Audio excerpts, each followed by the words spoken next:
What's up, docs? JC Thornton speaking, and welcome to another carrot-riddled episode of JC Talks. For this discussion, I'll be talking about the Looney Tunes. Except it's not that Looney Tunes, it's the Looney Tunes Show.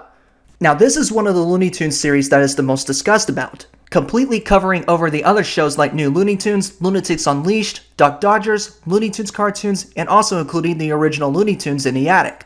With time going by, there will be video after video, tweet after tweet, and comment post after comment post of people expressing their views and thoughts on the show, with thousands of people saying how excellent it is in terms of the characters, the humor, giving Lola Bunny an actual personality, and everything about the show is perfection in any other level. And at certain occasions received some criticism and a bit of controversy on how this show is just a Seinfeld clone but with the Looney Tunes characters, and some screaming at the top of their lungs over how it's not exactly like the original cartoons. When I saw people, including friends and fans, strongly recommending me the show over and over again, especially since this show has recently grown into higher popularity and this year marks the 10th anniversary of the show's airing. Feel old yet? I've decided that I would give this show another good shot and do an in-depth video about it, just to see if either what they're saying about the show is accurate, or if the acclaim is partially fair but when it's obvious that there's flaws about it, or just not as interesting as what people say it is and it's just thought way too highly than it deserves.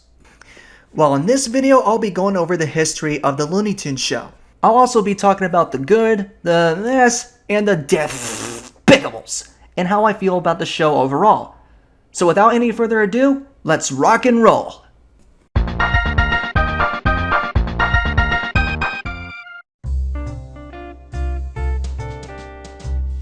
The Looney Tunes show was first announced by Warner Bros. Around summer of 2009.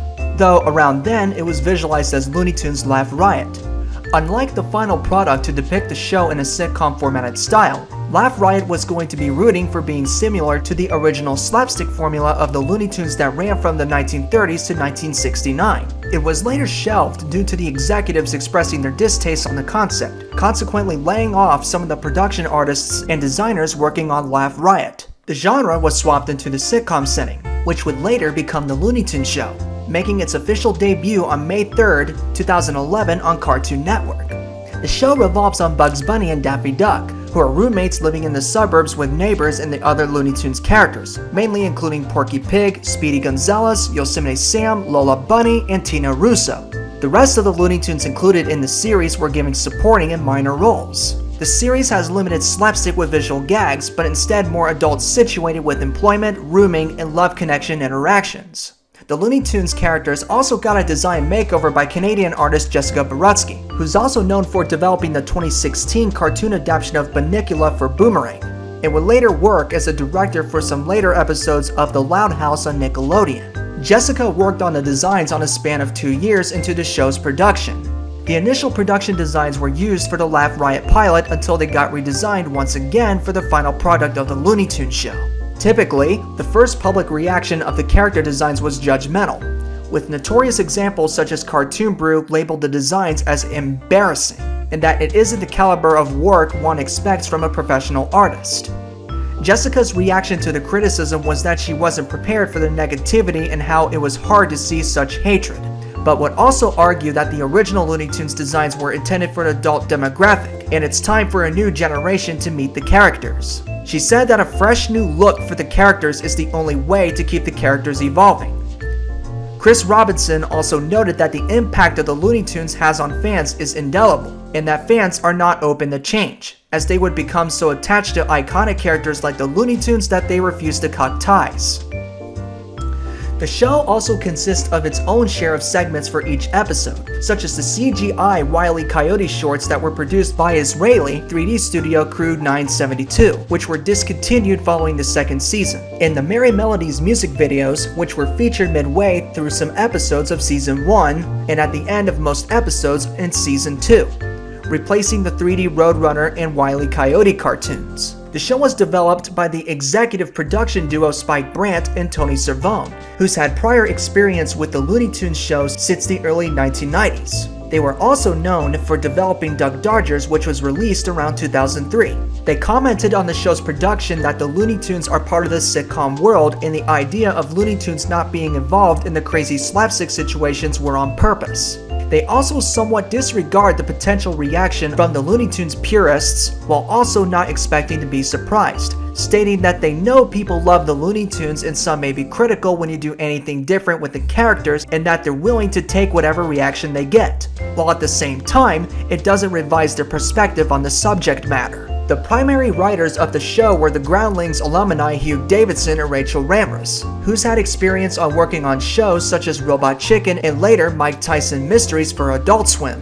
They've also commented on the show and especially for writing the characters. More interestingly, when they've commented on reworking Lola Bunny, who is a Looney Tunes character that never appeared in the original theatrical shorts, but rather the 1996 animated classic Space Jam starring Michael Jordan.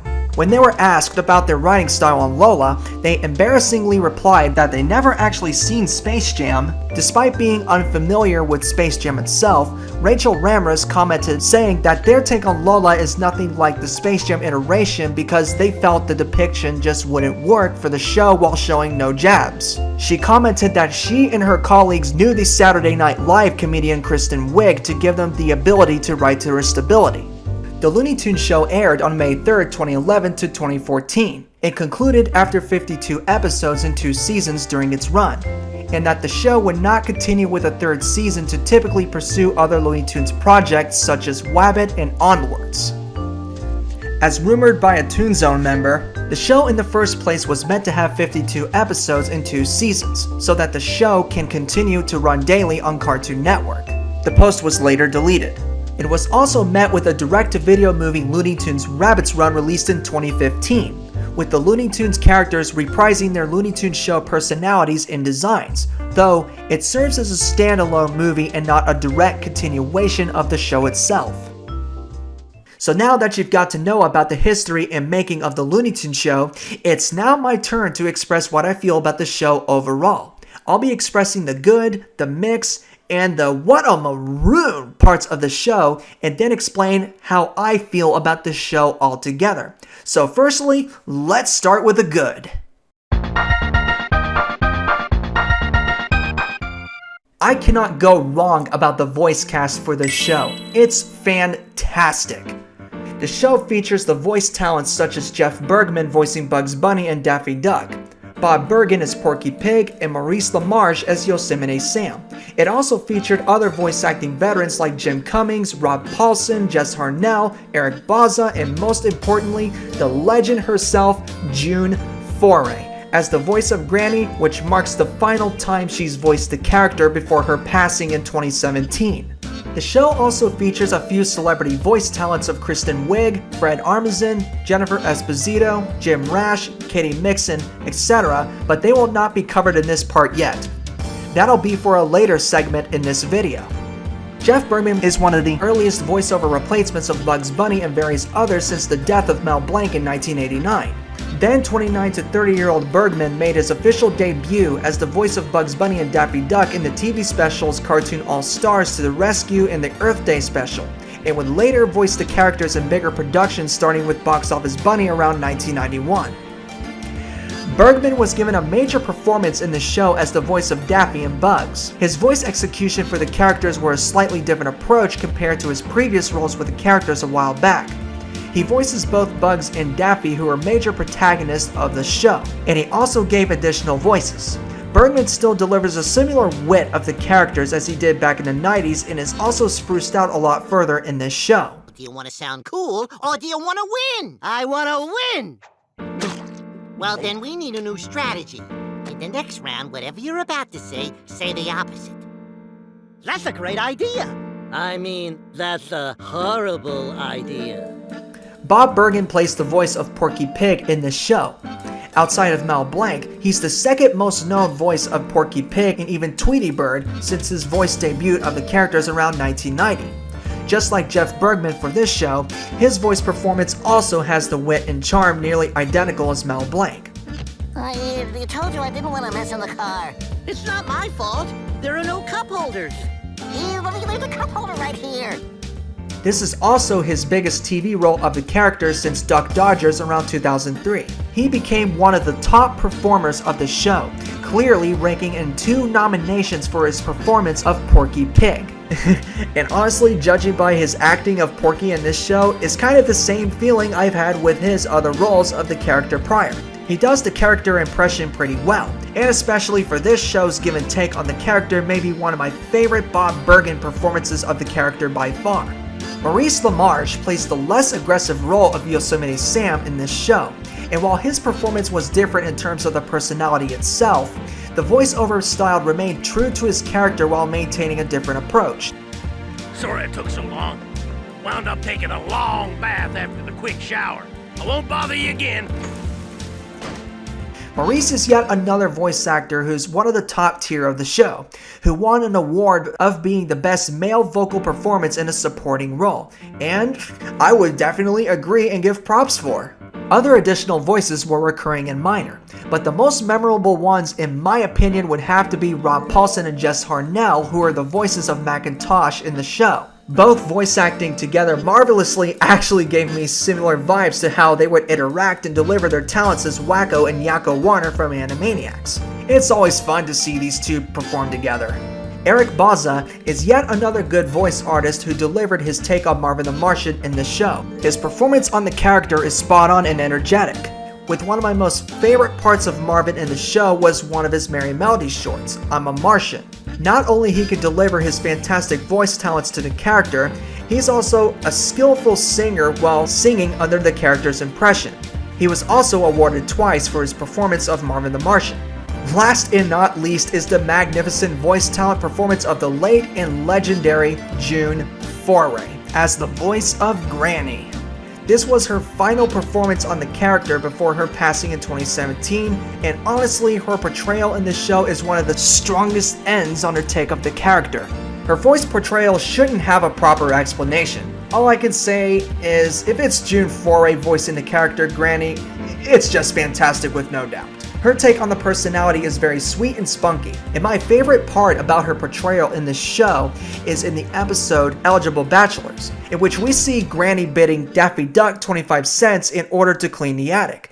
And we also get to hear about her interesting backstory when she was a very young and attractive spy for the Allies during World War II, and how she met Tweety. Lastly, and to no surprise, she was met with high acclaim for her lead performance as Granny, which led her winning the award of the BTVA Television Voice Acting Award of being the best female lead vocal performance in a television series in a supporting role.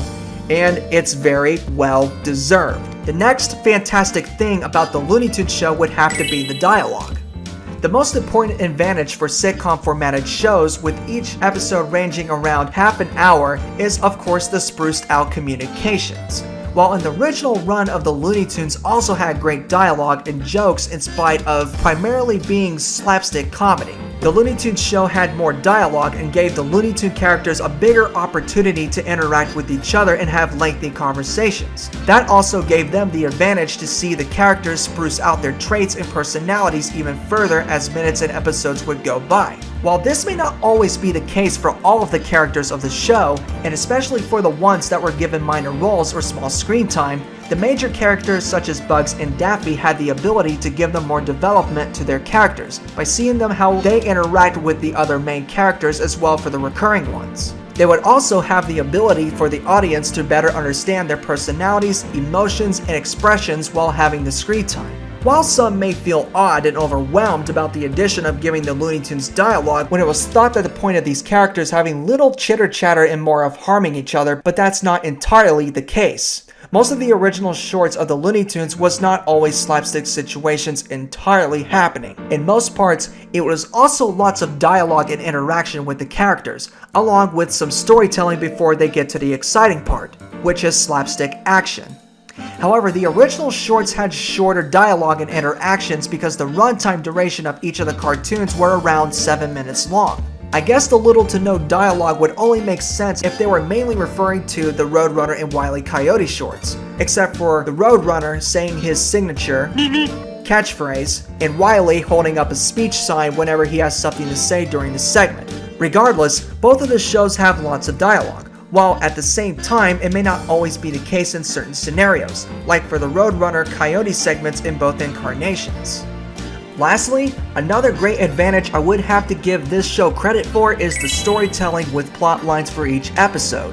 Since the episodes range a half an hour long with the additional segments included, the important aspect would have to heavily rely on where the story is going to start and conclude. One of the best examples of a proper story with a plotline would have to be from the episode Rebel Without a Glove, which also, in my opinion, is the most interesting and enjoyable episode of the entire show. While the original cartoons also had their own share of storytelling and plotlines, with a lot of those cartoons being very memorable and impactful like Duck Amuck, What's Opera Doc, Rabbit Fire, etc., they were also short in length and relying a bit much on slapstick scenarios since it was the main plot and genre of the Looney Tunes cartoons. At the same time, the plotline duration can't really be helped because the cartoons were mainly around 7 minutes long. However, this show we get to see a longer duration of plotlines and stories, and the additional advantage for that is how it also affects the setting and the characters, with a more in-depth of the beginning, middle, and end of each episode. The episodes listed here is where I would have to give honorable mentions for that same reason. So now that I've covered the good things about the Looney Tunes show, the next part is where we will be going down into the rabbit hole. And this part is where I'll be talking about the aspects of the show I feel divided about, and that is the mess. So the first thing I feel split about is what I sort of covered in the good is the voice acting of the show, except that in this case, the voice acting I feel very split about is the celebrity voice talents. First and most importantly, I'll start off with the Saturday Night Live actress and comedian, Kristen Wiig, who's provided the voice of Lola Bunny for the show. She's one of the most popular parts and the most acclaimed actress for her take on the character in the show, leading her to winning an award for being the best vocal performance in a television series in a supporting role. Wiig is also nominated twice for her voice performance but didn't win. Prior to Wiig taking over the voice of Lola, she was voiced by veteran voice actress Kath Soucie, who's had the most reprisals of the character since her debut in Space Jam and is still known today as the primary voice of Lola Bunny. Kath Soucie is, to this very day, is one of the dominators of the voiceover industry. Voicing a variety of cartoon characters she would give iconic voices to and bring the characters to life since the mid-1980s, more popular in the 90s, and still going strong to this day.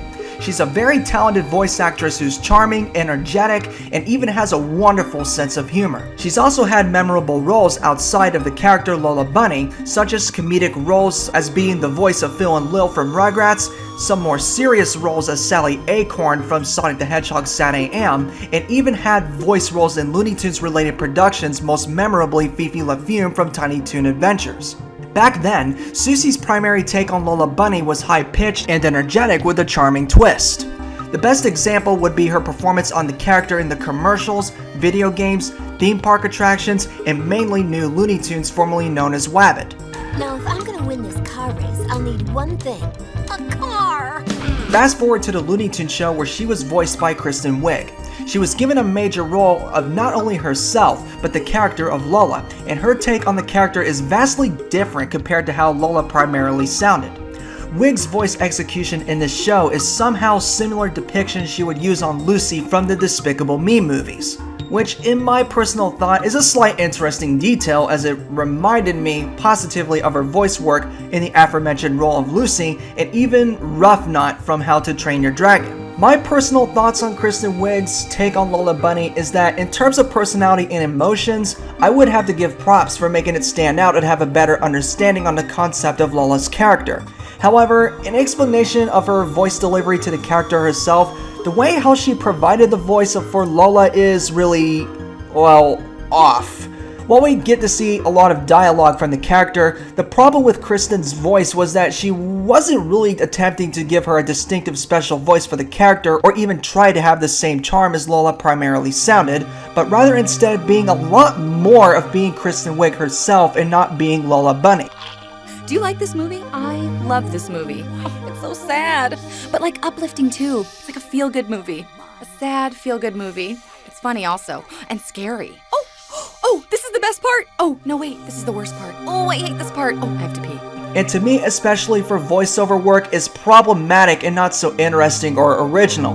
Now, I would say otherwise if Kristen would put some form of effort into providing an identical voice to Lola rather than being more identical of being Kristen Wiig. It was mainly a problem I've always had for when celebrities take on the role of iconic cartoon characters, because most of the time for casting the stars as the characters who are mainly known for voice actors delivering a distinctive, recognizable, unique voice for them, would only just replace them with A-list celebrities or actors for the sole purpose of marketing, attracting a bigger audience, or to increase the quality of the production, whether they have voice talent or not. That'd be like if I replaced, let's say, Jeff Bergman, who's known for the voice of Bugs Bunny, with a celebrity actor and comedian, Steve Carell, providing the voice of Bugs in the series. If Steve Carell would voice Bugs Bunny as being Steve Carell rather than attempting to do Bugs' iconic New York and Brooklyn voice style as Mel Blanc provided, it would distractingly still be Steve Carell, well, being Steve Carell. Now, I'm not saying this also applies to all celebrities. There are well-known popular Hollywood actors who can also voice act and provide an iconic voice for their characters. The best examples and personal favorites I can provide are the talents of Robin Williams, David Tennant, Patrick Warburton, Seth Green, Matthew Lillard, Tim Curry, and especially Mark Hamill. Because they are actors who not only can act on screen, but when they voice animated characters, they at least give them distinctive voices for them because they understand personality and character. But for this case on Kristen Wiig's take on Lola Bunny, well, it was just making the character talk and sound exactly like Kristen herself. Honestly, maybe it would have been better if Kristen would just be part of the writing team and just have Kath Soucie voice the character for the show. Or maybe just play a character of her own as like a guest star or something. Now, I personally think Kristen Wiig is not an overall bad actress. She's charming and adorable, and even funny, mostly in the movies. I even liked Kristen's vocal performance as Ruffnut on How to Train Your Dragon. I honestly even liked her much better when she had on-screen acting roles. While she may have her share of roles that were critically mixed and negative, I did enjoy her acting on movies like The Martian and Knocked Up. Now, it's fine about how anybody feels whether they enjoyed Kristen Wiig's take as Lola Bunny in the show or not. Either way, more power to you. Now, no personal offense or attack towards Kristen Wiig or anything, though honestly, I feel deep down in my heart a lot more sympathetic towards Kath Soucie.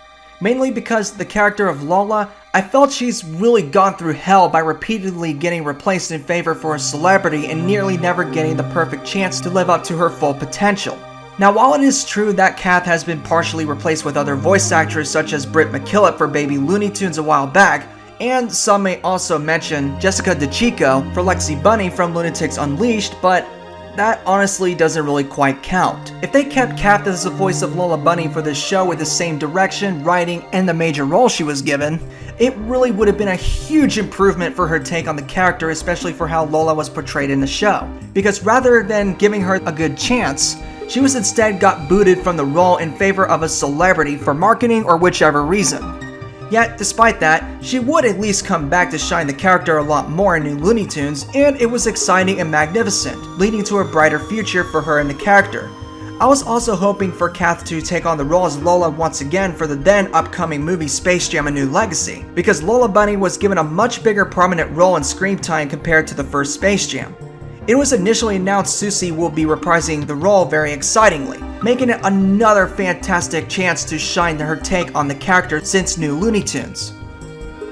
Well, except of course, that's not what happened, and instead got replaced by a celebrity again! And their take on the character was nothing more but just using their natural speaking voice, and for the purpose of adding a big name to the production for marketing, attracting a wider audience, or to improve the production quality. And honestly, I really hate it with a grudge when that happens for that exact reason. I really do. As the examples I've already provided of the aforementioned celebrities who can give cartoon characters and an iconic, recognizable voices, but I honestly wish I could say the same for this case of Kristen Wiig. She's just not one of them. And in my personal honest opinion, I really feel Kath is the definitive voice for Lola Bunny. And I'm not just saying this out of pity or anything. I feel she really fits the voice of the character very well, and she could do a much better job and give a more recognizable and original voice for Lola. Another one of the best examples of a celebrity giving a distinctive voice for iconic characters would have to be Fred Armisen, who's also known for being part of the cast of Saturday Night Live and big movie productions like Anchorman. He provides the voice for Speedy Gonzales in this show and was also giving a recurring position. His voice tone on the character is slightly different compared to his even squeakier voice in the original Looney Tunes, but his accent and personality at least had the near identical character and charm of Speedy. I'd like to see you make a restaurant quality frozen pizza. You couldn't. You know why? because it's next to impossible. But I did it, and now I'm going to sell Speedy Gonzalez's frozen pizzas in grocery stores all across the country! Jennifer Esposito, who's known for being in movies such as Jimmy Fallon's Taxi and The Master of Disguise, was given a main voice role as Daffy Duck's tough, feisty, and no-nonsense girlfriend, Tina Russo. Originally, the character itself was meant to be a Looney Tunes persona of Jennifer Esposito herself, with not only the voice but also the appearance, in honor of making the Looney Tunes Show her first voiceover gig. However, the performance in season 1 was a bit short-lived and didn't get a lot out of Jennifer, as she only had a few voice appearances until she retired the voice of Tina since the beginning of season 2. This led to having her replaced by Annie Mumolo, where during the time in season 2 was given a much larger role and an improved voice performance of Tina compared to how Jennifer Esposito provided during her voice work in season 1. Some honorable mentions I'd like to offer is Seinfeld actor John O'Hurley, who plays the father of Lola Bunny. He looks up to Bugs Bunny and has a liking for most characters of the show, but has a distaste of Daffy Duck. Another is Community actor Jim Rash, who plays the infamous and antagonistic character of the entire show, and that is Bugs Bunny's all-time rival, Cecil Turtle. And my least favorite celebrity voiceover role of the entire show would be Kate Mixon, who voiced Petunia Pig. While in the promotional images gave the impression of Petunia having a major role in the show, it was only a very minor role. There wasn't much work and voice performance put into the character, it had very little time in the show, and it just felt blank. My next mixed bag feeling about this show is the changes of the designs and personalities of the characters. The Looney Tunes characters receive a massive makeover for the show on not only for the physical appearances, but also for their character personalities. Some I feel the changes are for the better, some are kinda questionable or mixed about it, and some I feel are just strange and off-putting. So we'll start with the man himself, Bugs Bunny. In this version, Bugs is the main protagonist of the show. He is depicted as a dry and unenthusiastic character who is confident leagues above the other characters. He's also mainly smart and friendly on some circumstances, but can get irritated easily. He also has shown his tendencies of being wise and sarcastic by making remarks at others. He is also best friends with his roommate Daffy Duck, who's also the main protagonist of the show. While depicted in the original cartoons, Bugs was best known as being the tricky and fascinating intelligent rabbit, which gives him the ability to surpass his opponents that he encounters. He is also widely known for his famous greeting catchphrase of all time. What's up, Doc?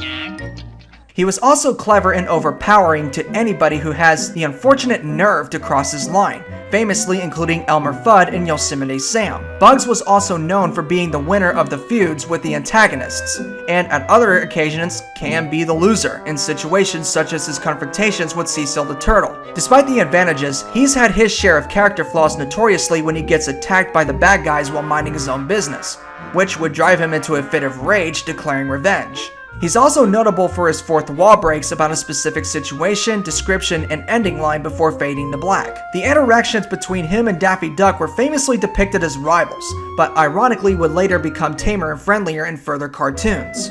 While in the case of the Looney Tunes Show, Bugs and Daffy are depicted as best friends living together and interacting often in the suburbs of Los Angeles. Most notably, Bugs was the master of disguise and a drag queen at some parts. He wears different attires to confuse his antagonists, while in the Looney Tunes Show, Bugs has the same traits of such when he's trying to mask himself, and at some occasions at different places.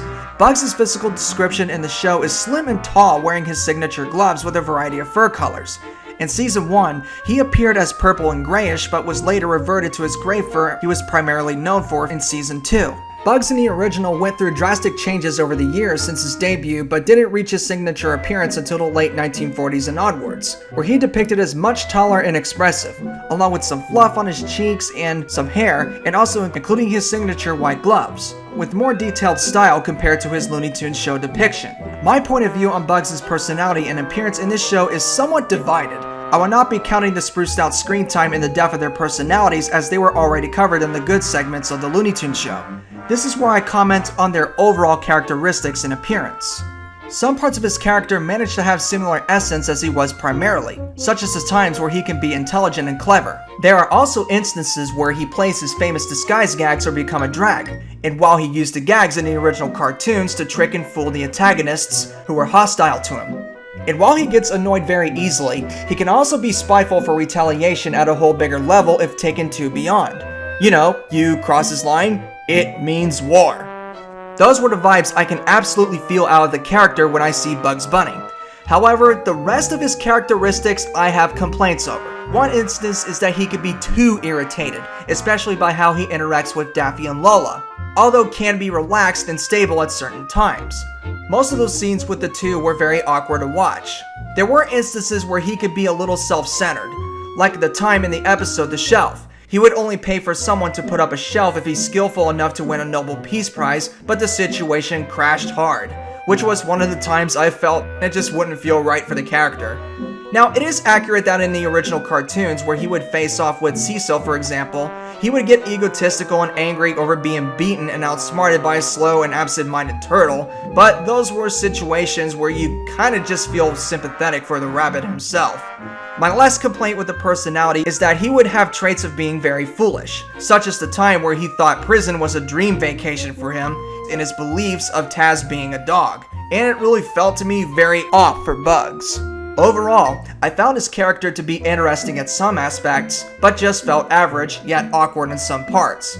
His design for the show, on the other hand, I've had some average views on at first. While the design and animation style had its own unique take, the design can show forms of personality and accurately styled expressions and emotions based on how he acts in the show. His purple and grayish colors he's had in the first season admittedly caught me so off guard, but that completely changed my mind when in season 2 he's had a superior appearance by not only being in his usual gray and white fur as depicted, but also managed to greatly base on his initial depiction. It's stylish and expressive, and I even loved his illustration for the show the best in season 2. Next character we're going to tackle is the biggest rival of Bugs Bunny in the history of Looney Tunes, Daffy Duck. He's the secondary protagonist of the show who's best friends with Bugs Bunny. This show depicts Daffy as being an indefensible, dim, and sometimes lazy and jealous character who's mainly self-absorbed. While in the original cartoons, he's had a variety of personality and design changes. Firstly, he was one of the founding figures of the screwball personalities that were introduced to the world around the 1930s. He was originally depicted as a full, blown-out, hilarious lunatic who's wild and zany, and notably, when he repeatedly bounces all over the place with his signature shouting lines. I would have to say to this very day, this is my all-time favorite and definitive version of Daffy Duck. As the screwball character continued to evolve, Daffy transitioned from being the zany, wacky screwball into more of a greedy, impatient attention seeker who can also be antagonistic in some cartoons. At some parts, he can also be somewhat intelligent and heroic, famously when he becomes his depictions such as Duck Dodgers and Robin Hood. His design remained identical while looking more adult-oriented than his early concept. Daffy's design and appearance in the show has some style twists, but relies much on the appearance of his greedy persona designed by Robert McKimson and Chuck Jones rather than his screwball concept as designed by Bob Clampett. It becomes more noticeable and identical from his season 2 appearance, with an odd addition of colored eyelids like he has some form of makeup. Sorry about the nitpick. Now, for my personal honest thoughts on his character, personality, and appearance for this show is slightly mixed at first, but it's more appreciative and greatly adjustable and very humorous. My initial criticism for the character is he's shown to be too much of a liar and a con artist, completely manipulating and fooling anybody he meets up with much often, even including characters who are more intelligent such as his love interest Tina Russo, and even at some conflicts, Bugs Bunny, his best friend. Some points his dishonesty would even take advantage of himself that he funnily believes his own lies as well. Despite the disadvantage, Daffy has shown a heart and did good deeds sometimes, and it's refreshing and heartwarming to see the good and friendlier side of Daffy's ego, instead of being fully describing him as an antagonistic liar. Aside from that, he's shown to have good charm to his character, more so like his snappy attitude with some tendencies to be wise and act out for attention, such as the parts where he can get jealous and easily lose his cool. Like for instance when his ego would lead him to believe he looked perfect, handsome, and mostly positive things, and when someone opposes him he takes it as a personal attack. Overall, I found Daffy Duck in this show to be the closest we can ever get to being faithful to the spirit of both his personality and the Looney Tunes characteristics. He is one of the greatest and most enjoyable characters of the entire show, and that's really saying a lot. While some may be quite confused about the traits of being dishonest to where it seems off to them of how they mainly thought of Daffy, but To me, it's passable considering he's went through a variety of character traits over the years, while most importantly, most of the character traits featured in the show has the most homage of him being the egotistical duck we always knew him for, aside from his screwball depiction.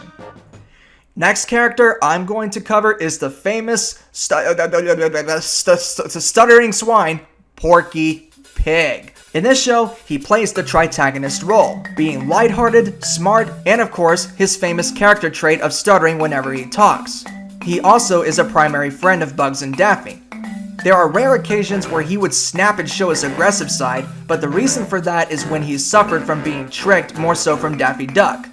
While its original depiction as being the adorable and smart pig who is a stutterer famously known for his closing line, "That's all folks," for most of the cartoons, there really wasn't a solid explanation to define his character personality as he went through all sorts of changes to his character and roles, such as mostly being a shy straight man for Daffy Duck, being an antagonistic hunter, a clueless cat owner, cameo roles, etc.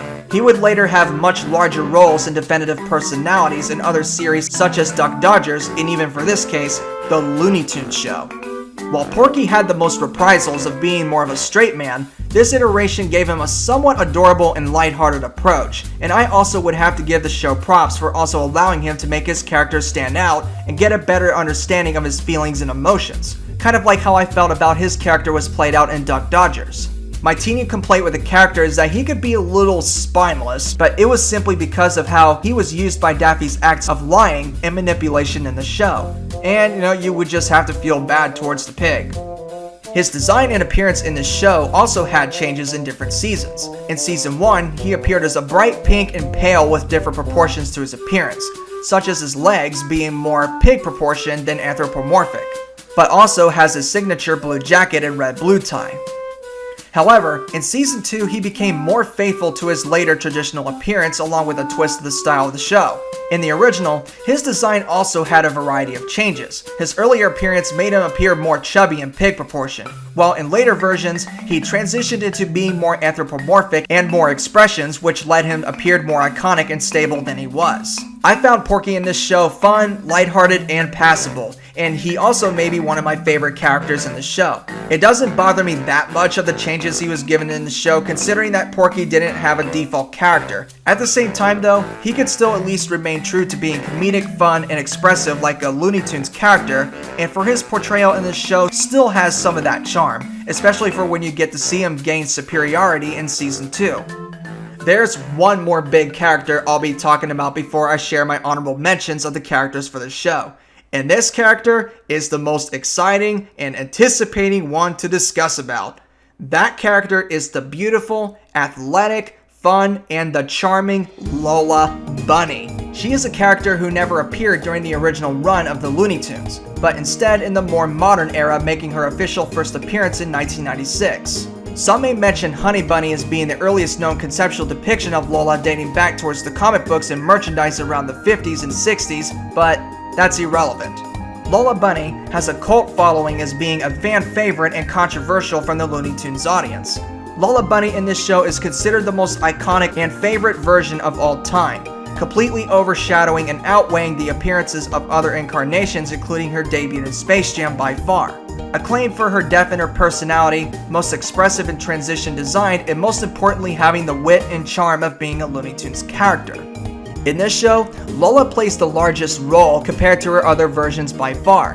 Being widely known as the typical girlfriend of Bugs Bunny, in this show, she's portrayed as a bubbly and adorable character who gets along with anybody she interacts with, quickly needy into getting into a full-fledged relationship who has the romantic feelings for her, such as Bugs Bunny primarily. The relationship between her and Bugs started off as more of an opposite of their original relationship, but would turn things back around in later episodes where they end up having feelings for each other, while at occasions can be very talkative and slower in the mind, being confused at some situations, and just simply very chaotic with her being an obsessive stalker at first glance. While her original personality, despite the other impressions from people, which I honestly felt that some of those were taken grossly out of context. She was portrayed in her debut in Space Jam as a main love interest for Bugs Bunny, who is charming, caring, and for a couple of times shown as a beauty from the other tunes who glances at her. She's also very skillful at sports such as basketball.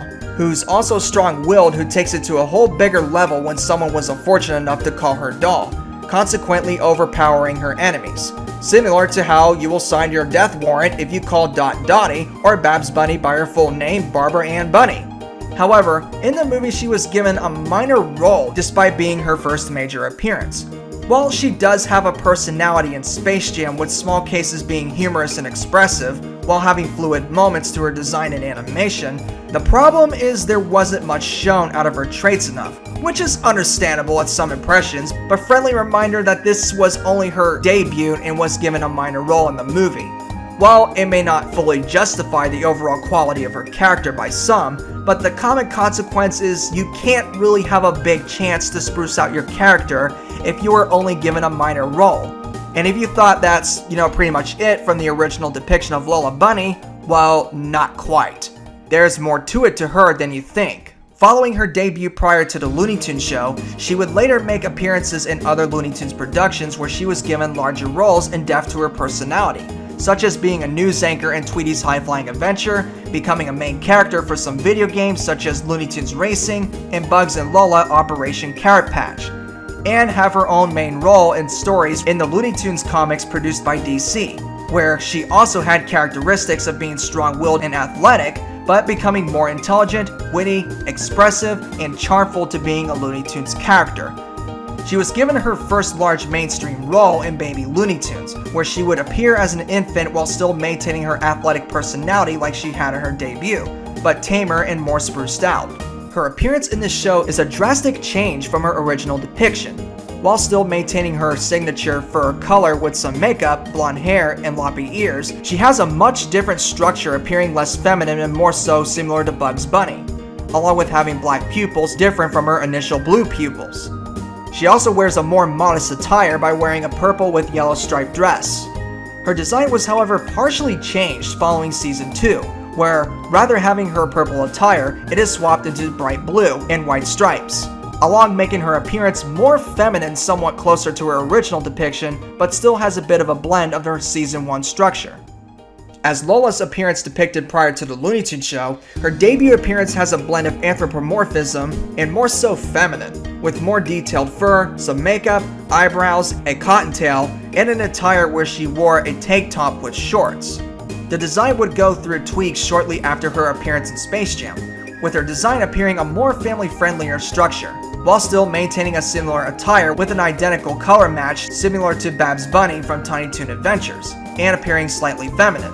Rather than her debut cottontail, she has a tail styled identical to Bugs Bunny, and her secondary fur color being white as opposed to tan, which the design gave her much of a more unique and distinctive approach, and made the design a tradition for Lola's appearance.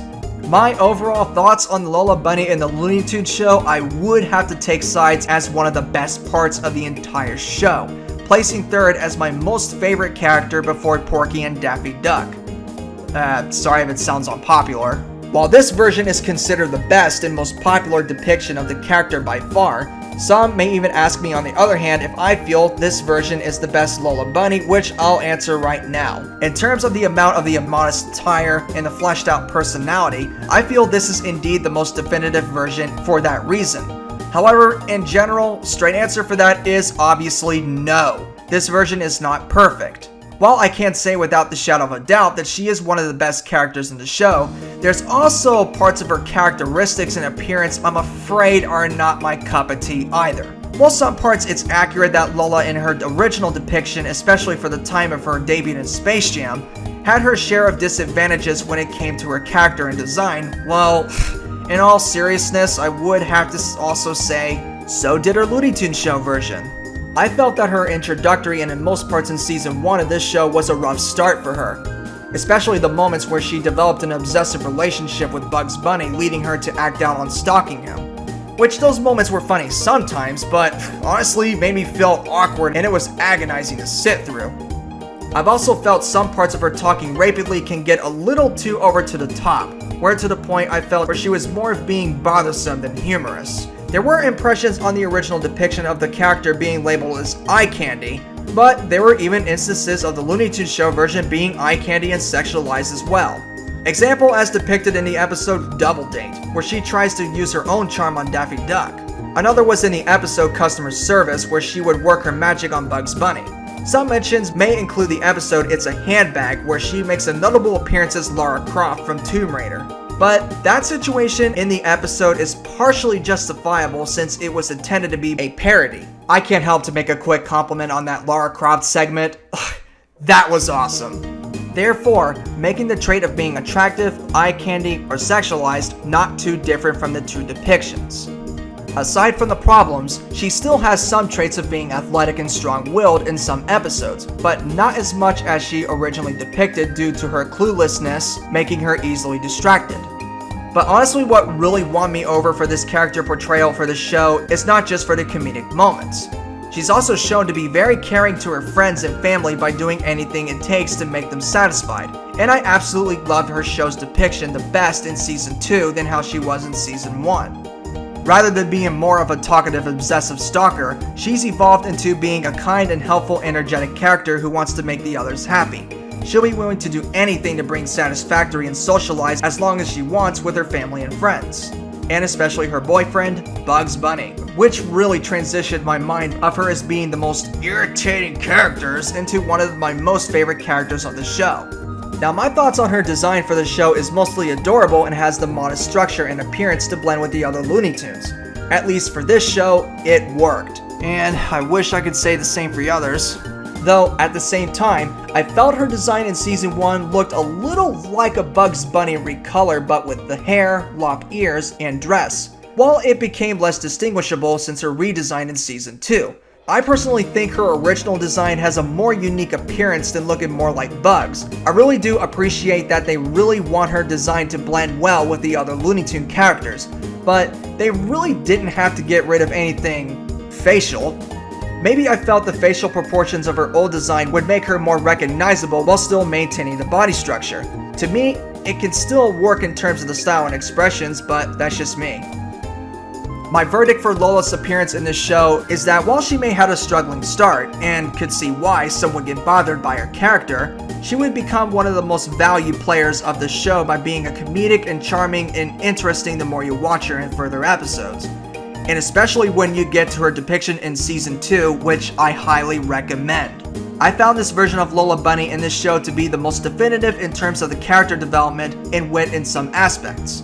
But at the same time, I cannot fit in the public's opinion's shoes of saying this being the best version of Lola Bunny in general, and I'm very sorry to say that. But friendly reminder, this does not discourage you from enjoying this version, and you're more than welcome to have a preference. If you prefer this bubbly, charming, energetic, and caring character with the tendencies of being talkative and chaotic, more power to you.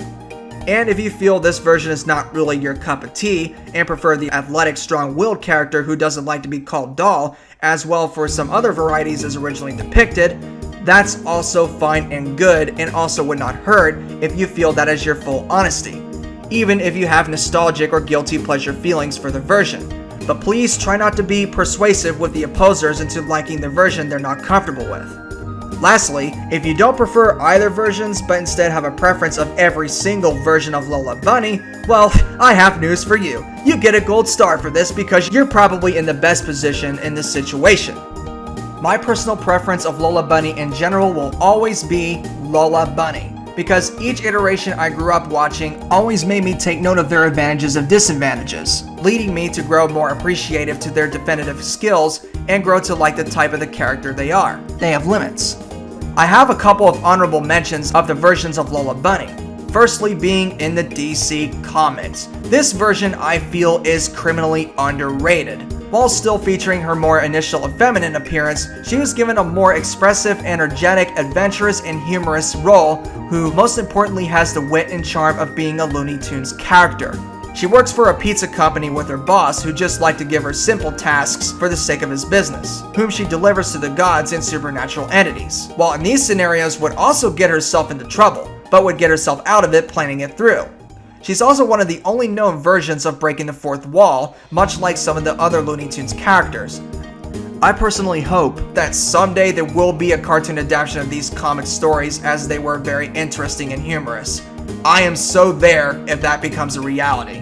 My last honorable mention of Lola Bunny would have to be the version in New Looney Tunes. She originally debuted in Heir to the Throne, but that was a cameo. Later, she was given 2 main roles in shorts such as Lola Rider and Lola Derby. As featured in the shorts, she was shown as being clever, bubbly, and partially unpredictable, but also being athletic, charming, expressive, and more intelligent while also being faithful of being a Looney Tunes character. This depiction feels like a fantastic blend by taking inspirations from not only her Looney Tunes Show depiction, but also from her original depiction as well. This also had some style twists here and there, but her overall humorous and charming character did not seize me from enjoying this depiction a lot. If you're interested in learning more about the latter 2 honorable mentions, I recommend you give these 2 a shot. Whoo-wee! Now that I've covered the main 4 characters of the Looney Tunes Show, I'm going to be giving out the honorable mentions of the other characters before moving on to the next segment. I'll start off with the new character, Tina Russo. She's more of a reimagining of Melissa Duck. She's depicted in this show as being the girlfriend for Daffy Duck, playing the main role as a feisty, unruly, and strong character. She also has her own unique design and appearance, while being a duck with lighter colors, long brown hair, and makeup with a variety of attires. She also has the most feminine features for an anthro character for the show. While she's had depth to her personality, even more so in season 2, and at times can be expressive, my biggest complaint with Tina is that she doesn't have enough wit and charm to me seeing her as being a legitimate Looney Tunes character, but more often being natural and irrelevant, leading her to being my least favorite and forgettable main character in the show. Next one is Yosemite Sam. He plays an antagonistic role in the show, much like as he was initially, being very short-tempered, aggressive as he was famously known for, but with some twists with his show here and there. He tends to be snobby towards Bugs Bunny at occasions and oddly would have a nicer side in him, which those moments felt a little odd. I'm mixed about his portrayal in the show, while at the positive aspects remain true to his persona when he unleashes his aggressive side. Another one I'm going to try to run over is Speedy Gonzales. Known for being the fastest mouse in Mexico, and for the case of this show, he most importantly still maintains it. The difference for this appearance to go with the setting and format of the show is he resides with Bugs and Daffy in his own mouse hole. He also owns a pizza restaurant locally and is the most popularized restaurant in town. Most of the time, he also plays the character who has the most voice of reason and advisable. He's another character in this show I felt is heartwarming to watch as he is shown to be caring and courageous about the things he admires. Next one is the famous trio, Tweety, Sylvester, and Granny. Granny in the show has a courageous character, while still maintaining her initial charm as being kind. She's a neighbor of Bugs and Daffy who also has her signature pets, Tweety Bird and Sylvester Cat. Sylvester still has his own charm, spending hours of his life attempting to catch and eat Tweety. And as usual, Tweety Bird still remained his antics of being the innocent and breakable canary who had always assumed he saw a pootie tat, with some occasions, a bloodthirsty Tasmanian devil. I felt they've had their share of interesting backstories and interactions with the other characters in the show. Sometimes I felt their designs can be a little disproportioned, but the issue became less distinguishable as they appeared in season 2. Next, I say, is Foghorn Leghorn, I say. Mainly known for being a southern, bombastic, mischievous, and loudmouthed rooster who at times is a mentor for characters like Henry Hawk and his famous feud with Barnyard Dog. This show I felt gave him questionable changes more later in the series by being a CEO, while also can be unaware of negative circumstances to where he ironically became one of Daffy's admirers in the show. I found this depiction of Foghorn to be, well, okay. Finally, last and not least will be the characters I felt had the most bizarre depictions of the entire show before moving on to the next segment. First and foremost, the Tasmanian Devil in the show also has his iconic traits of being a destructive, bloodthirsty marsupial who tears down anything that is unfortunate enough to get into the way when he spins. He went from being another antagonist from the show until becoming a dog, referred as Poochie. Aside from his destructive nature, him being a friendly dog felt way too out of character, and it seriously caught me off guard. I honestly would prefer to have him as being antagonistic like Yosemite Sam of the show, and would just have a fitting character like Charlie Dog instead for the role as the dog. Which Hazel in the show is not named as exactly, as her last name was reversed into Lisa, as originally depicted being the cackling, high-pitched, wicked witch who's known for her villainous schemes. such as when she had the desire to cook Bugs Bunny the second she noticed him as a rabbit. As depicted in the show, however, is far from that, as she's nothing more but a no-nonsense character with an unfitting voice deliverance. And also is the mother of Gossamer. Speaking of which, in the show Gossamer is nothing so special either. You may see him as a hard monster who'll try to devour anything that comes across him, primarily Bugs Bunny, but not for this case, as he's depicted as an awkward and innocent 9-year-old in middle school in this show. Those were the depictions I just could not help but to skip through them after giving them a chance. They just feel so off. Okay, that's all folks. The explanation of the characters is finally over. So now we're going to be moving on to the next segment, which is the humor. I'm more positive towards this, as there were most gags and jokes of the show I thought were clever and timed greatly. At the same time, there were instances I felt were a little too awkward, minimal, and unreasonable.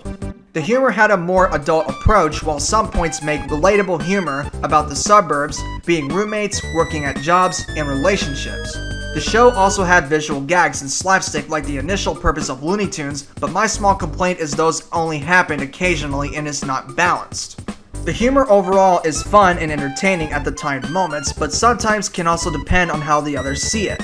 When the jokes and gags are timed perfectly, it is a good laugh and I would feel relatable at points. And when the jokes and gags get a missed landing, it just crashes hard. And I would either have a blank reaction and skip the episode further, or just laugh at it anyways over the absurdity. Lastly, for the mixed parts of the Looney Tunes show I'm going to cover is the setting and format. Obviously, the genre for this show is an animated sitcom, similar to the cartoons like The Simpsons and Family Guy, but the setting is irrelevant from the two shows. This sitcom depicts the Looney Tunes living in the Los Angeles suburbia interacting with the neighbors, instead of making the show slapstick and visual comedy as the primary genre for the show. The show's additional purpose was to transition the characters from the original theatrical release more for the early 2010s, which was around that time for the show's release.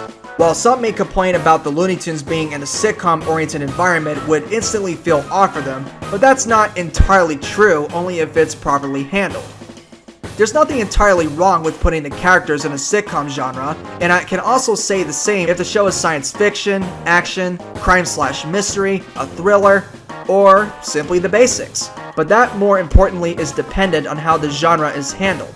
I personally would love to have a show with the Looney Tunes that gives them more time of being in a half-an-hour long episodes, and the ability to shine, appear and interact with others while still remaining true to the Looney Tunes spirit with the personalities and depictions, while also having great time humor along with visual gags and slapstick action. And while some, on the most positive side, would praise the sitcom format as being refreshing and brand new for the Looney Tunes characters, while also express how being more slapstick oriented would feel very outdated if used today. I'd have to say at some aspect it can get repetitive if the Looney Tunes always relied on slapstick, but that also doesn't make the sitcom format immune to repetition either if that always relied on that.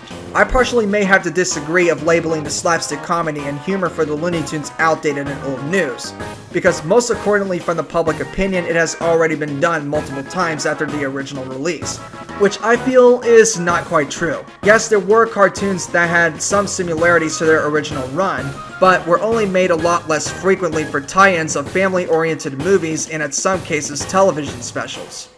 They also had their own feature-length films around the 1970s with some new animation, but those were only just compilation films. Bugs Bunny in the Road Runner movie gets an honorable mention as being my introduction to Looney Tunes. Man, the times. But the Looney Tunes would not have their own main television series using the slapstick genre until, surprisingly, New Looney Tunes, formerly known as Wabbit, which was the next Looney Tunes production after the ending of the Looney Tunes Show. You might point out that I forgot about the shows such as the Bugs Bunny Show or the Road Runner Show, but those don't quite count since they're anthology shows. Another important factor to take note of is the sitcom format may be new to a lot of you, but in general is not so new to the Looney Tunes world either. I know this may sound as a bit of a shocker to all of you, but there was indeed a sitcom. In fact, the sitcom format has previously been used in prior Looney Tunes productions, and that goes way into the 90s. One of the most known childhood cartoons of the 90s was Taz-Mania, and that cartoon is an animated sitcom, though that was depicted much differently from how the Looney Tunes show is. as what you expect, is centered around Taz as being the main focus of the show. It also introduced exclusive and original characters such as Taz having his own family. It was also developed by Gene McCurdy and the iconic Tom Ruegger, best known for bringing the Animaniacs and Tiny Toons adventures to life. Quick opinion, I found Tazmania to be a very underrated gem. If interested, please have a look at it. I've kind of had the impression that some would tear down the original formula of the Looney Tunes as outdated for having limited animation, the gags, the quality, and just wouldn't give them a solid chance. A lot of the cartoons in the original run I feel were very fluid and has a lot of iconic and memorable moments if you can analyze them properly. They were like that for a lot of reasons. While bits and pieces of those cartoons may not properly hold up well if reused today, but note is that they were products of that time. While the rest overall, they still hold up very well thanks to the legends of Bob Clampett, Chuck Jones, Robert McKimson, Tex Avery, etc., and even especially the wonderful voice talents of Mel Blanc and June Foray. Therefore, it doesn't really matter whether the Looney Tunes have shows that are slapstick comedy, sitcom oriented, or anything else. It's really more dependent on how the show is executed in terms of the advantages and quality.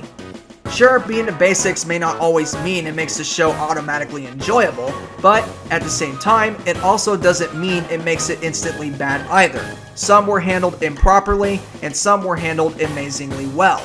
I can also say the same reason for making the Looney Tunes have different settings. Some attempts at making them different were done magnificently, and there were some that crashed hard and ended up being critical failures. So, you can do anything you want with the Looney Tunes, but you just got to be careful what you do with them. It also contained 2 additional show segments during the middle and end of each episode, most notably the Merry Melodies, which are music videos featuring the characters singing new original songs. Some of those feature songs that were very memorable, which I have to mention Wizard Daffy as being an example. While some can be bizarre and ridiculous, such as Elmer singing about his obsession with grilled cheese, and Lola Bunny singing a dull-witted song of the Presidents of the United States. The rest can be either just hit or miss, or would not have the time to sit through. Grab the remote. Initially, the series also had its own share of the Wile E, Coyote and Road Runner shorts. Rather than being traditionally animated, it was all 3D. Like is obviously depicted, Wile E. Coyote uses his traps and weapons from Acme to catch the Roadrunner only for the plan to backfire on Wile E. The segments were short-lived as they were dropped after the first season, being replaced by the Merry Melodies music videos. Despite that, however, they would make traditionally animated cameos in the show. While I can't go wrong about Wile E. Coyote and the Roadrunner as being one of the most iconic duo of animated slapstick comedy, I really enjoy the segments for both this show and especially from the original cartoons. But for the segments of this show, I may have some jabs to throw. Now, 3D or CGI animation may not always transition perfectly for all cartoon characters. It's not an overall bad style for animating cartoons, with cases being fluid and accurate and well detailed and greatly animated, with some coming off as bland and lazy. The style for the show in particular is animated okay, but at the same time just felt off. Wile E looks very off-model and Roadrunner just looks too strange. The eyes, they stare dead into your soul. The Looney Tunes Show also has the iconic theme song, The Merry-Go-Round Broke Down, played at the opening. Well, I mean, if you're gonna make a Looney Tunes cartoon and TV show, you better include that theme song or the TV goes out the window. It has the stereo audio format. Initially, the show ran under the standard definition quality, but later became one of the earliest, if not the first, Looney Tunes TV shows to have 1080p HD quality. Last and not least, despite the show being a sitcom, it does not use a laugh track. Oh, I mean, to be honest, it'd be kind of laughable if they included that, but you be the judge. Would you watch the show like this? Which eye patch do you like better? This one? Or this one? Or both of them? Hope you got a backup plan. Duffy?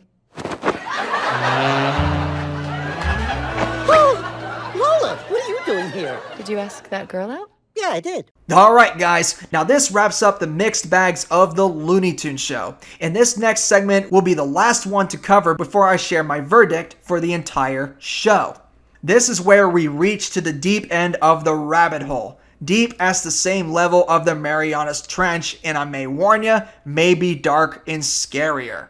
And this is where I talk about the despicables of this show.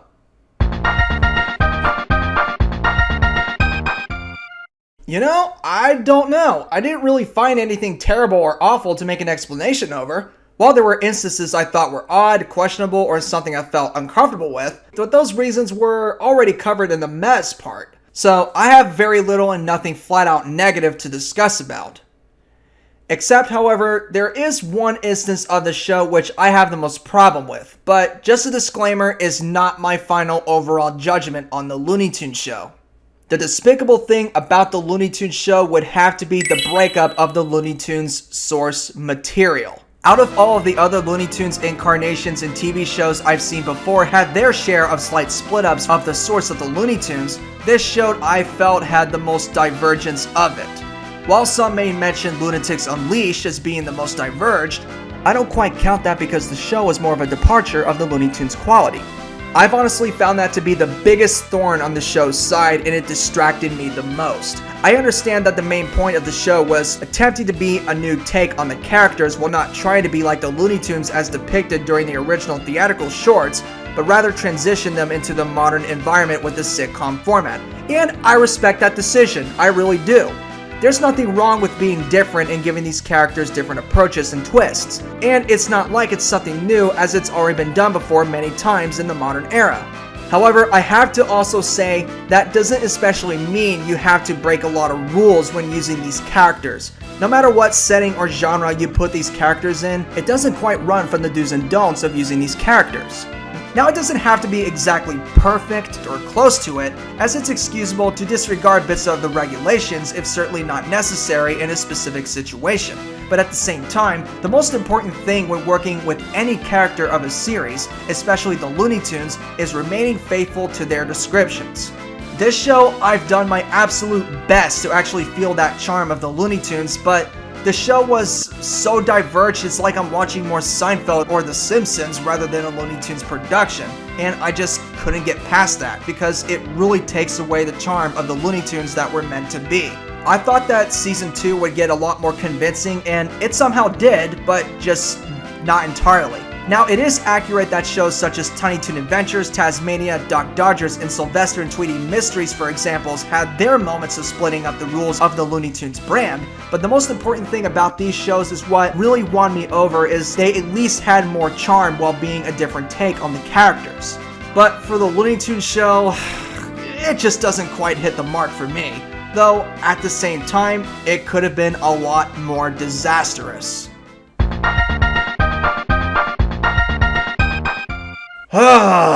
What a ride this has been, ladies and gentlemen. Now this is where I give my final thoughts on the Looney Tunes Show. Finally! I've really felt in some aspects of this show, such as the spruced out writing, the dialogue, the plot lines, the well-timed humor, and especially the voiceover performance were really ahead of the game for these characters, especially for the time of the show's release. So I found those were really good steps to the right direction. The celebrity performances, on the other hand, I'm very divided about, with maybe some exceptions such as Fred Armisen especially. I honestly think it would work best for them if they served as guest stars for the show, unless they can bring life and distinctive voices for the characters. I would really feel turned off if they were only given main roles for the purpose of marketing or have a big name to it in order to attract a larger audience. While I've had my share of mixed feelings for the character personalities and appearances, with some being appropriate, passable, or not so fitting, it's happy to at least see some of the characters fleshed out and interact with each other. I especially would have to list Daffy Duck, Porky Pig, and especially Lola Bunny as the MVPs for this show. Well, yeah, sure, they had their own share of problems and they're not entirely perfect.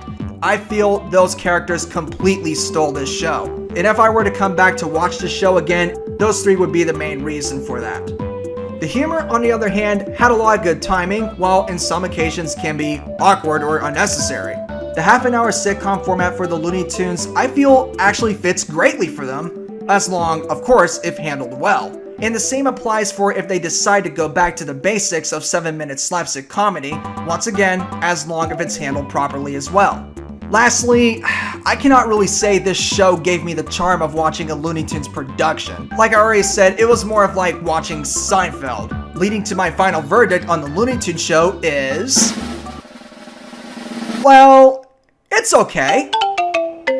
If anything, I find this show pretty average. I don't hate it with a grudge like some do, especially the ones who hate it because it's nothing like the original, while I also don't like it or am completely blown away by it as others as well.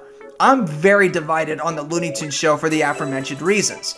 It's not as bad as what some people think it is, especially for some who enjoy the original cartoons. Now, when I first saw this show during the original airtime, I felt a little turned off by it at first glance, but as I grew older, the more I watched, it really started to gain my appreciation for it as it was still new at the time. When I saw some people, including friends, throwing jabs at the show over because it is anything like the original cartoons and completely ignoring the positive aspects of the show or for whatever reason, I've honestly felt that they were really being biased and judgmental towards it. This was one of the shows I felt at the time was underappreciated, and some people really treated this show unfairly, despite the fact it was mostly acclaimed and very popular during the time of the airing. As time went by, and the more I continued to watch the show until its ending in 2014, made me accept the positive aspects of the show while also making me see the flaws in it. While I may be disappointed by the ending of the show with some things I will miss about it,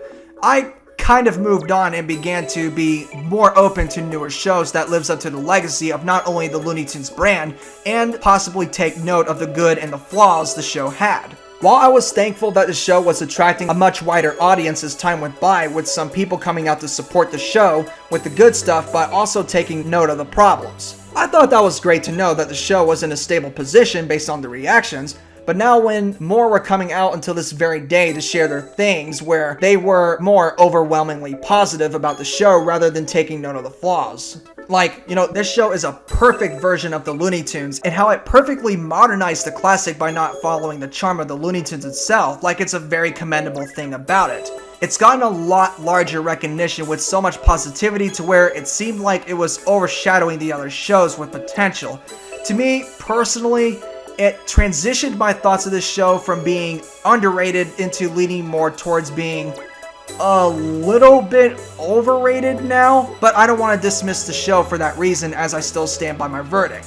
I would have to warn some that if you're like a huge fan of the original cartoon shorts of the Looney Tunes, you're more than likely are not going to like the show at all. Now, it is okay if you have that preference of the original cartoons. You can watch those as many times as you like. You can go right ahead. I can also say that it's not really fair to judge the Looney Tunes show entirely all because it's nothing like the original cartoons, and honestly it's also irritating when you get a gaggle of the immaturity and purism side of the original audience to try to make you say otherwise and let you watch the show you're not comfortable with. But reminder, the problem does not reflect entirely of the people who prefers the original cartoons, as I merely state the dark side of that audience. There are people who enjoyed and looked up to the original cartoons, whether it be their main preference or not, would also grow to appreciate and enjoy the Looney Tunes show for what it is and pay more attention to the positive and flawed aspects. And that is perfectly fine. I can understand it's really upsetting to see people get way too biased over a remake or follow-up because it's nothing like whatever they enjoyed or grew up with. But unfortunately, there were also parts of the Looney Tunes show audience who also showcased their own acts of purism and immaturity as well, and honestly feel are not so different. Once again, this does not reflect on the entire following of the Looney Tunes show, as I merely state the dark side of it. There were instances of shows such as New Looney Tunes being dismissed because it's nothing like the Looney Tunes show. There were even instances of Looney Tunes cartoons on HBO Max gets rejected because it's more like being the basics rather than being the sitcom format like the Looney Tunes show had. That especially goes for the dark side of the people who enjoyed Lola Bunny in the Looney Tunes show. Every new show or movie after the Looney Tunes show ended, some would have full expectations to have Lola Bunny exactly the same as she was in the show if they ever include the character. And when they do is when it all goes south, because what happens? The character depiction changed to match with the show. New Looney Tunes Lola gets dismissed on purpose, all because she's nothing like the Looney Tunes show Lola, despite having similarities of the character and personality. And lastly, Lola Bunny as depicted in Space Jam: A New Legacy. Most people were judgmental right off the bat. Not only from, some who enjoyed the first Space Jam, but that especially includes some who enjoyed the Looney Tunes show, who dismissed the design because, well, you get the picture. Space Jam is not supposed to be like the Looney Tunes show, and neither is Lola Bunny.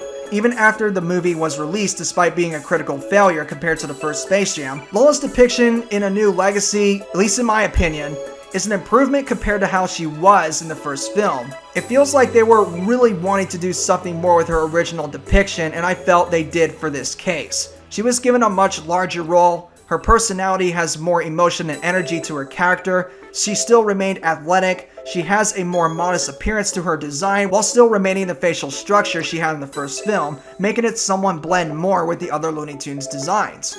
And the most important aspect of all is having some wit and charm of being a Looney Tunes character, and I really respect that decision. And for the icing on the cake is not eye candy. But who are we kidding? Some would tear that depiction apart because it's nothing like the Looney Tunes Show description.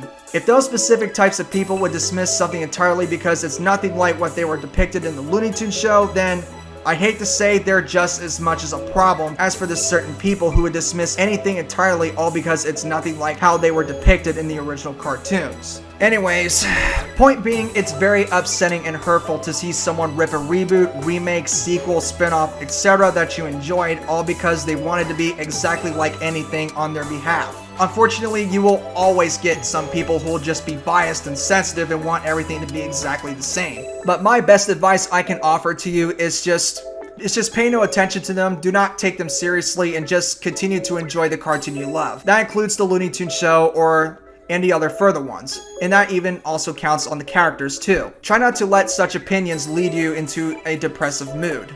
And friendly reminder, don't really expect Warner Bros. To take their word for granted because they're mostly not going to, especially when the executives made it clear that they expect and count on whatever reaction they get, and especially from the purists. Regardless of how much they demand it or hope for, it does not really change their views on the shows they work on. And I really get that feeling where you assume the Looney Tunes Show was canceled because of the negative feedback from the fans of the original led to the show's cancellation, but I promise you that is not the sole reason of the show being canceled. It was not really canceled like most people claim it was. In all reality, it ended. It was meant in the first place to get 52 episodes and 2 seasons with a conclusion.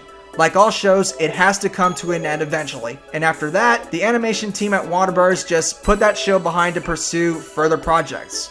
And plus, the show was also not underrated or overshadowed either, as it was extremely popular back then during the time of the airing by surpassing 1 to 2 million views per episode. Despite the popularity, they still would have to end the show as planned, and even if they wanted to continue it further, it would have to be as impactful and over-to-the-top ratings and quality similar to shows like Gumball or Adventure Time. But even if it had an extra season or 2, it still would have to conclude the story properly.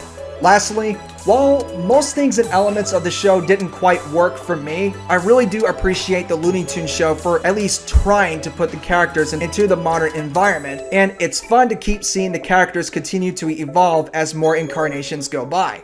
They will still and always be timeless to where you can do many things with them and still make it great if handled well, whether it be the basics or anything different.